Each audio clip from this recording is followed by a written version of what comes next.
সমস্যা আছে হাদিসের মধ্যে তো আছে। কত বড় জালিম হলে এই কথাটা বলতে পারে? কোরআনের মধ্যে কোনো সমস্যা নাই।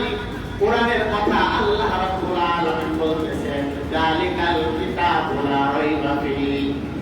সূরা বাকারার প্রথম আয়াতের ভিতরে কোনো তরজমা দুনিয়ার কোনো মুফাসসির করতে পারে নাই, কিন্তু আল্লাহ রাব্বুল আলামিন আর আল্লাহর রাসূল আলিফ লাম মিম এর তরজমা তারাই দুইজন ভালো জানে।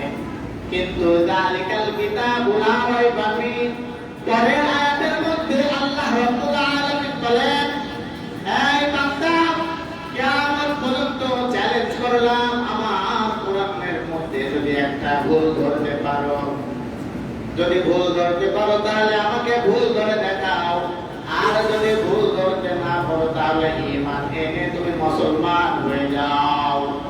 নাম থাকবে সালমান রহমানের নাম মুসলমানের খাতায় থাকবে ঠিকই, কিন্তু দুনিয়াতে বিদায় হওয়ার পর চিরস্থায়ী জাহান্নামের মধ্যে পড়তে হবে যদি সে তাওবা না করে। এইরকম অসংখ্য মানুষ আল্লাহ তাআলার বান্দা দুনিয়ার জমিনে আছে, তারা নামে মুসলমান থাকবে কিন্তু কাজে কামে তাদের কোনো মুসলমানের কিছুই পাওয়া যাবে না। আল্লাহর হাবিব বলেন, আমানতু বিল্লাহি ওয়া মালাইকাতিহি ওয়া কুতুবিহি ওয়া রুসুলিহি ওয়াল ইয়াউমিল আখির ওয়াল কদরি খাইরিহি। আল ইয়াউমিল আখির, আখিরাতে যদি বিশ্বাস করো, বিশ্বাস করার পর তোমরা যদি মেনে নাও তাহলে ঈমানদার ওয়ালা হয়ে যাবা, আর যদি বিশ্বাস না করো তাহলে তোমরা জাহান্নামে হবা।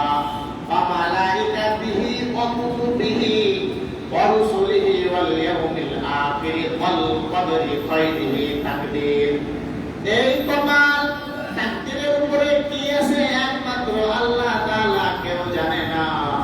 তাকদীরকে আল্লাহ তাআলা মেনে নিতে বলছেন, আমি যা কিছু করি তোমার তাকদীরে লিপিবদ্ধ করে দিয়েছি। কে লিপিবদ্ধ করেছে জানো নাকি?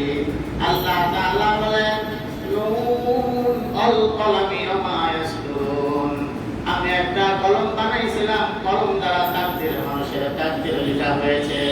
খালি মানুষের তাকদীর নয়, তামাম দুনিয়ার মাখলুকাতের তাকদীর লেখা হয়েছে। দুনিয়ার তাকদীর লেখা হয়েছে। দুনিয়াতে কয়বার সূর্য উঠবে, কয়বার চন্দ্র উঠবে, কয়বার মানুষ কথা বলবে, সব বিষয়। এবং এমনকি দুনিয়াতে আল্লাহ রাব্বুল আলামিন এই দুনিয়াটা কবে ধ্বংস করবেন কলম লিখে ফেলেছে।